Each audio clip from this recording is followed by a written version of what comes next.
ভিড়ভাট্টা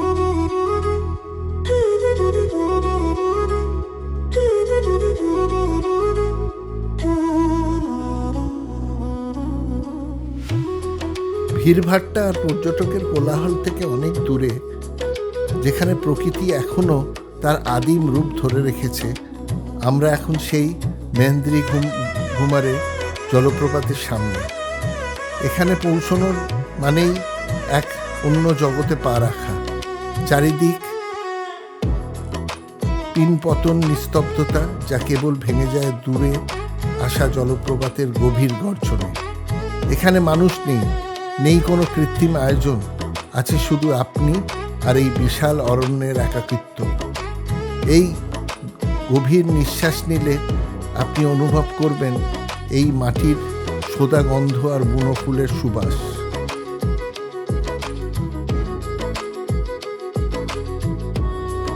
যতদূর চোখ যায় শুধু ঘন সবুজ বনানীর চাদর। এই অরণ্যের এতটাই নিবিড় যে সূর্যের আলো এখানে লুকোচুরি খেলে। গাছের ডালে নাম না জানা শত শত পাখির আনাগোনা, তাদের কিচিরমিচির শব্দ এখনো কেমন যান্ত্রিক মিউজিকের চেয়েও অনেক বেশি মধুর। আপনি যদি কান পাতেন তবে শুনতে পাবেন বনের নিজস্ব এক ছন্দ।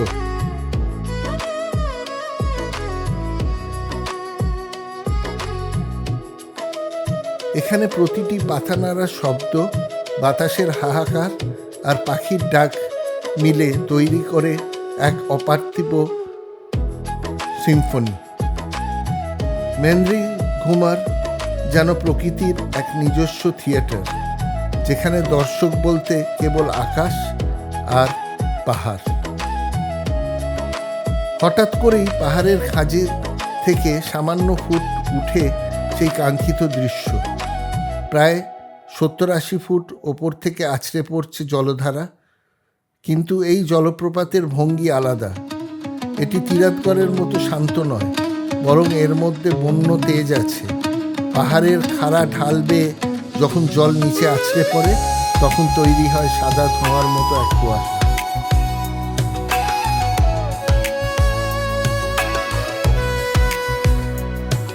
পাথরের গায়ে ধাক্কা লেগে জলবিন্দু যখন হাওয়ায় ওড়ে, তখন মনে হয় প্রকৃতি হিরে ছড়িয়ে দিচ্ছে। এখানে কোনো কৃত্রিম রেলিং নেই, যেখানে বাঁধানো রাস্তা নেই।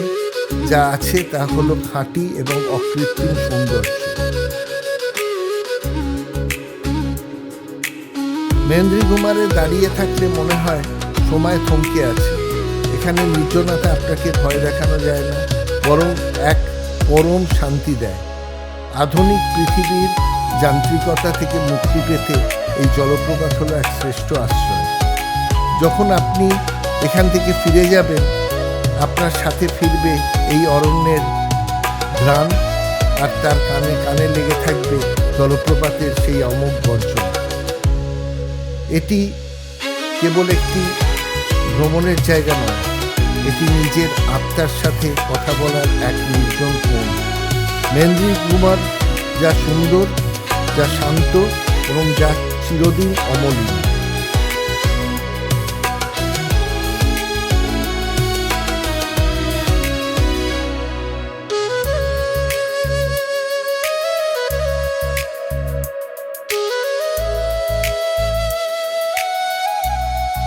চিত্রকূট বা তিরাতগড়ের নাম সবাই জানে, কিন্তু বাস্তবে অরণ্যের এক নির্জন কোণে আছে যা এখনো তার রহস্যময় রূপ নিয়ে লুকিয়ে রয়েছে। আমরা এখানে দাঁড়িয়ে আছি তামরা ঘুমার জলপ্রপাতের সামনে।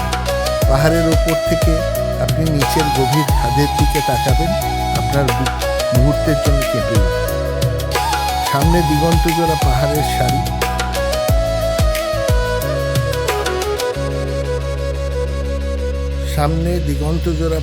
সারি, আর পায়ের নিচে প্রায় 100 ফুট গভীরে এক উপত্যকা। এই বিশালতা আমাদের মনে করিয়ে দেয় মানুষের প্রকৃতির সামনে আমরা কতটাই ক্ষুদ্র। তামরা ঘুমার মানেই সেই শিহরণ যা সরাসরি হৃদয়ে গিয়ে লাগে। ঘোড়ার খুরের মতো বাঁকানো পাহাড়ের কোলে ঘেঁষে যখন জলধারা নিচে ঝাঁপিয়ে পড়ে, তখন মনে হয় আকাশ থেকে এক রূপালী নদী নেমে এসছে। বিশেষ করে বর্ষাকালে এই ঝর্ণা তার পূর্ণ যৌবন ফিরে পায়। চারিদিকের ঘন জঙ্গল আর মাঝখানে এই সাদা জলের গর্জন, এ যেন এক আদিম যুদ্ধের শব্দ। যখন মেঘগুলো পাহাড়ের চূড়া থেকে চুয়ে চুয়ে নিচে নেমে আসে, তখন জলপ্রপাতের ধোঁয়া মেঘ মিলে একাকার হয়ে যায়। এই দৃশ্য কোনো শিল্পীর আঁকার ক্যানভাসের চেয়েও অনেক বেশি জীবন্ত, অনেক বেশি মায়াবী। এখানে নেই কোনো দোকানপাট, নেই কোনো পর্যটকের কোলাহল, আছে শুধু বুনো বাতাসের হাহাকার আর নিচে পাহাড়ের আছড়ে পড়া জলের প্রতিধ্বনি। আমরা ঘুমারের চারপাশের জঙ্গলের আদিম যে এখানে পা রাখলেই মনে হয় আপনি প্রথম পুরুষ যে এই ভূখণ্ডে পা রেখেছেন। এখানকার প্রতিটি পাথর, প্রতিটি ঘাসফুল যেন এক একটি গল্প বলতে চায়। পাহাড়ের ধাপে ধাপে গজিয়ে ওঠা জংলি ঘাসগুলো সবুজ আভা চোখের সামনে আরাম দেয় আর মনকে নিয়ে যায় এক পরম প্রশান্তির জগতে। সূর্য যখন পশ্চিম আকাশে ঢলে পড়ে, তখন তামরা ঘুমারের রূপ বদলে যায়। সোনালি আলো যখন ঝর্ণার গায়ে পড়ে, তখন মনে হয় প্রকৃতি আর তার সমস্ত সোনা এখানে ঢেলে দিয়েছে। এখান থেকে বিদায় নেওয়া সহজ নয়। সেই গভীর খাদ আর জলের সেই অমোঘ গর্জন আপনাকে বারবার পিছু ডাকবে। তামরা ঘুমার আমাদের শেখায় যে সৌন্দর্যের সবসময় সাজানো গোছানো হয় না। এই সৌন্দর্য বুনো আর স্বাধীন। এটি বাস্তবের সেই না বলা কবিতা, যা কেবল অনুভব করা যায়। আজ এই অরণ্যের ঘ্রাণ আর জলপ্রপাতের সুরের সাথে নিয়ে আমরা ফিরছি, কিন্তু আত্মা রয়ে গেল সেই খাদের গভীরে।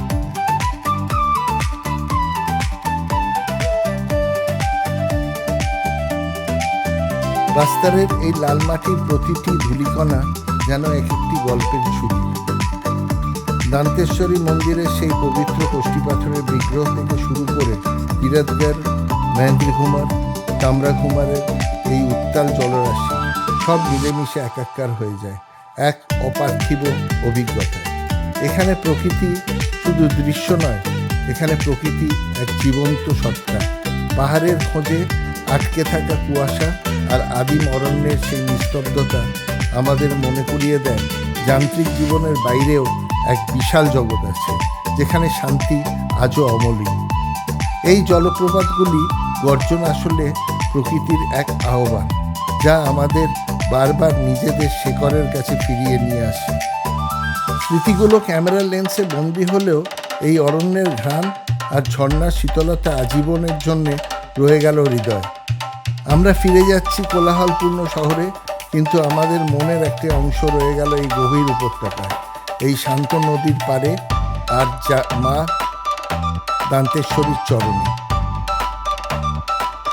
বাস্তার কেবল একটি মানচিত্র নাম নয়, এটি একটি অনুভূতির নাম। আজ এই সফরের ইতি টানছি এখানে, কিন্তু এই পথ চলা আর থামবে না। আবারও দেখা হবে প্রকৃতির কোনো রহস্যময়ের বাঁকে। ততক্ষণ পর্যন্ত ভালো থাকুন, সুস্থ থাকুন আর নিজের চারপাশের প্রকৃতিকে ভালোবাসুন। ধন্যবাদ। দেখা হবে পরের কোনো এক অজানার সন্ধানে।